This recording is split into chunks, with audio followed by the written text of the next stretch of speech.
Right, so today we have Gurman stating the obvious and telling us when to expect the M2 iPad Pros to launch, and to no one's surprise, it should be in the fall. But anyways guys, let's delve into this report, but first, make sure to like and subscribe for the latest Apple news and rumours, and with that being said, let's just tuck in. So as I said, this is coming from Mark Gurman, a very credible source, though to be honest, it does not take a genius to work this out. So yes, Mark Gurman recently told us the M2 iPad Pro is going to launch between the months of September and November 2022. And while this just makes sense because, number one, we rarely see iPads launch in the middle of the year, it's usually in the fall or the spring, but more importantly, the iPad Pros have been following a rough upgrade cycle of 18 months, and so of course, if we saw the 2021 iPad Pros in April, then we should see the M2 iPad Pros launch in October of this year. And before you guys point out the release gap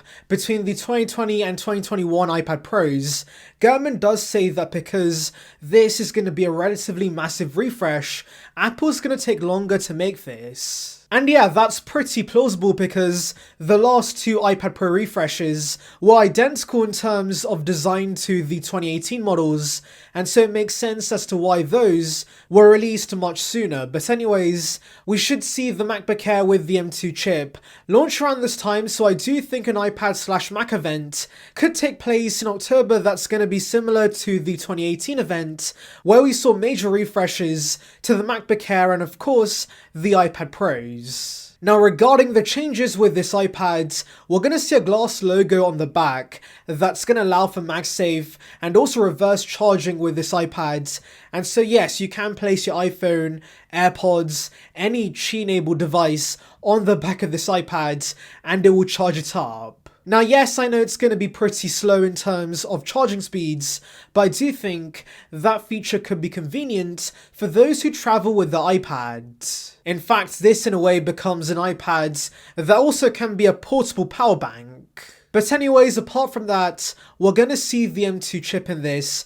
Now this is a pretty pointless upgrade to be fair, because yes, we're going to see higher clock speeds and more GPU cores, but what's the point? We have not seen any new features with iPadOS that take advantage of the M1's power, so why give us even more power that we can't use? So yes, I could care less about the M2 chip in this, but anyways, we could see new cameras that could be based on the regular 13s, so I'm assuming that means sensor shift stabilizations coming to the iPads, which seems pretty overkill. But anyways, we could also see a larger battery in this, and also maybe titanium, though I do think that's pretty unlikely because that could heavily increase the price. And by the way, for those wanting the 11-inch to jump on the mini LED tech, unfortunately that's not going to be the case this year too, because Apple's seemingly seen great sales figures with the 12.9-inch model this year because many were upsold on the mini LED tech,